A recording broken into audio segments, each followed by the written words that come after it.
Tepat di hari ke-58 pada Minggu, 26 April 2026, ketegangan antara Iran dan Amerika Serikat kembali mencapai titik kritis. Harapan dunia akan adanya jalan keluar melalui jalur diplomasi tampaknya harus pupus setelah upaya negosiasi antara Teheran dan Washington dilaporkan kembali menemui jalan buntu.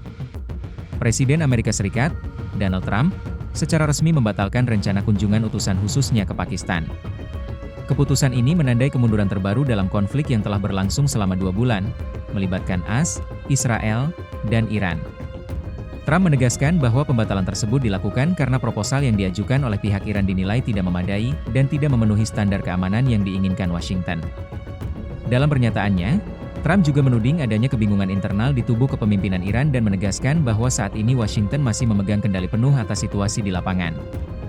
Di sisi lain, Teheran tidak tinggal diam. Presiden Iran, Masoud Pezeshkian, memberikan pernyataan tegas bahwa negaranya tidak akan pernah terlibat dalam negosiasi yang dilakukan di bawah tekanan, ancaman, apalagi blokade ekonomi. Meski Menteri Luar Negeri Iran, Abbas Araghchi, telah melakukan rangkaian komunikasi diplomatik dengan pejabat dari Turki hingga Mesir untuk membahas peluang gencatan senjata, Iran tetap pada pendiriannya. Mereka menuntut pencabutan seluruh hambatan operasional, termasuk penghentian blokade terhadap pelabuhan-pelabuhan utama Iran, sebelum pembicaraan lebih lanjut dapat dimulai. Seiring dengan macetnya diplomasi, tekanan militer dan ekonomi justru semakin meningkat. Komando Pusat Amerika Serikat atau CENTCOM mengonfirmasi telah melakukan penyitaan terhadap kapal-kapal yang diduga kuat merupakan bagian dari armada bayangan Iran. Kapal-kapal ini dituding mengangkut minyak ke pasar internasional secara ilegal di tengah sanksi yang ketat. Langkah ini dilakukan AS untuk mempersempit ruang gerak ekonomi Iran, terutama saat harga energi global tengah melonjak tajam akibat konflik yang berkepanjangan.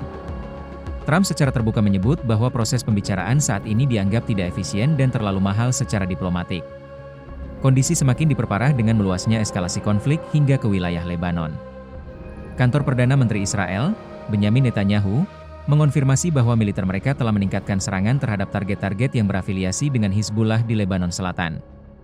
Laporan dari Kementerian Kesehatan Lebanon menyebutkan sedikitnya 4 orang tewas akibat serangan drone dan rudal Israel di wilayah Nabatiyeh serta Yohmor al-Sakif.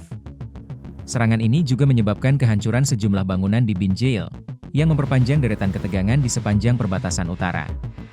Kini, dengan gagalnya pembicaraan antara Teheran dan Washington, para analis internasional menilai risiko terjadinya perang regional berskala besar semakin di depan mata. Jalur diplomasi yang kian tertutup membuat posisi kedua belah pihak semakin mengeras. Dunia kini hanya bisa menunggu, apakah akan ada tanda-tanda pelonggaran posisi dari kedua negara, atau justru kawasan Timur Tengah akan terseret lebih jauh ke dalam pusaran konflik yang lebih mematikan. Baca berita selengkapnya di www.hops.id.